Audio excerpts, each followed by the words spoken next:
মহান মে দিবস উপলক্ষে রাজধানীর মহাখালী কমিউনিটি সেন্টারে বিএনপির ঢাকা ১৭ আসনের উদ্যোগে এক প্রস্তুতি সভা অনুষ্ঠিত হয়েছে।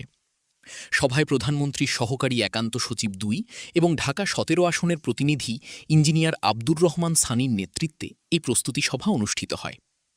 সভায় আসন্ন মে দিবসকে ঘিরে বিভিন্ন কর্মসূচি সফলভাবে বাস্তবায়নের লক্ষ্যে আলোচনা করা হয়। নেতাকর্মীদের অংশগ্রহণে দিবসটির তাৎপর্য তুলে ধরা এবং শ্রমজীবী মানুষের অধিকার প্রতিষ্ঠায় দলীয় অবস্থান আরও শক্তিশালী করার ওপর গুরুত্বারোপ করা হয়। এ সময় মে দিবস উপলক্ষে র্যালি, আলোচনা সভা ও বিভিন্ন কর্মসূচি পালনের বিষয়ে দিক নির্দেশনা দেওয়া হয়। প্রস্তুতি সভায় বিএনপি নেতা কামাল জামান মোল্লা সহ গুলশান, বনানী, ক্যান্টনমেন্ট ও ভাষানটেক থানার নেতাকর্মীরা উপস্থিত ছিলেন।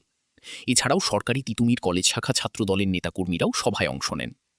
সভায় বিএনপি, যুবদল, স্বেচ্ছাসেবক দল, ছাত্রদল, শ্রমিক দল সহ বিভিন্ন অঙ্গ ও সহযোগী সংগঠনের নেতাকর্মীরা অংশগ্রহণ করেন।